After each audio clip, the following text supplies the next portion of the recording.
Warahmatullahi wabarakatuh. Perkenalkan, nama saya Mufidatul Ummah, mahasiswa Universitas Islam Negeri Madura, Fakultas Usuluddin dan Dakwah, Program Studi Ilmu Hadis. Pada kesempatan kali ini, saya ingin sedikit menjelaskan materi tentang ziyadah as-siqah. Ziyadah as-siqah merupakan salah satu kajian krusial dalam disiplin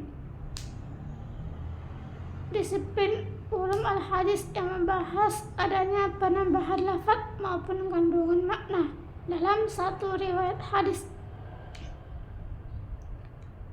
Penambahan tersebut disampaikan oleh seorang perawi yang berstatus siqah atau terpercaya, sementara perawi siqah lain yang meriwayatkan hadis yang sama tidak menyebutkan tambahan tersebut.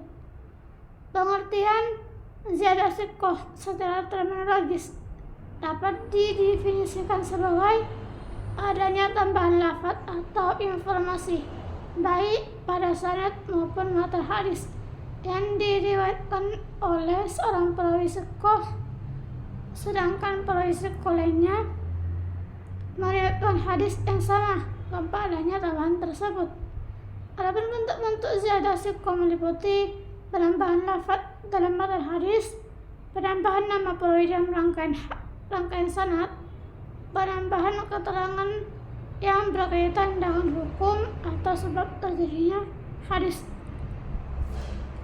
Hukum ziyadah siqah, para ulama tidak mencapai kesepakatan mutlak mengenai hukum ziyadah siqah.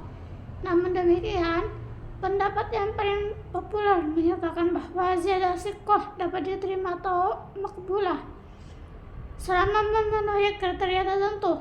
Pandangan ini dianut oleh mayoritas ulama hadis atau jumhur, di antaranya Imam An-Nawawi, Ibnu Hajar As-Asqalani, Al-Khatib Al-Baghdadi. Mereka berpendapat bahwa tambahan yang dibawa oleh perawi siqah dapat dijadikan hujjah apabila tidak menimbulkan pertentangan dengan riwayat lain yang lebih kuat. 3 syarat diterimanya ziyadah siqah. Tambahan yang diriwayatkan oleh perawi siqah dinilai sah dan dapat diterima apabila memenuhi beberapa ketentuan berikut. 1. Perawinya berstatus siqah serta memiliki tingkatan kothibitan atau ketelitian dan kekuatan hafalan yang baik. 2. Tambahan tersebut tidak bertentangan dengan riwayat perawi siqah lain yang lebih unggul kualitasnya. 3. Tidak menyelisih riwayat yang jumlah perawinya lebih banyak atau yang periwayatannya lebih kuat atau ahfaz. Kandungan tambahan tetap selaras dengan konteks dan makna hadis. Apabila tambahan tersebut justru bertentangan dengan riwayat yang lebih kuat, maka tambahan tersebut dinilai sebagai hadis sad atau munkar dan tidak dapat dijadikan dasar hujjah. 4. Klasifikasi sikap ulama dalam menyikapi ziyadah siqah. Para ulama hadis memiliki beberapa kecenderungan pendapat yang dapat diklasifikasikan sebagai berikut. 1. Menerima ziyadah siqah secara mutlak syarat, meskipun pandangan ini hanya dianut oleh sebagian kecil ulama. 2. Menolak ziyadah siqah secara keseluruhan, namun pendapat ini jangan dijadikan pegangan. 3. Menerima ziyadah siqah dengan persyaratan tertentu, dan pendapat inilah yang dianut oleh mayoritas ulama atau jumhur serta dinilai paling kuat. Contoh sederhananya, dalam hadis tentang kewajiban zakat fitrah terdapat perbedaan redaksi riwayat.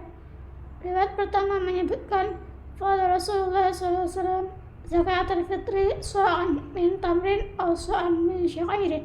Sementara itu terdapat riwayat lain yang disampaikan oleh perawi siqah dengan tambahan lafaz al-aidi wal khurri wal zakari wal untha. Tambahan tersebut dinilai dapat diterima karena memenuhi beberapa kriteria, yaitu diriwayatkan oleh perawi yang berstatus siqah, tidak bertentangan dengan riwayat lain yang lebih kuat, berfungsi memperjelas cakupan subjek hukum zakat fitrah.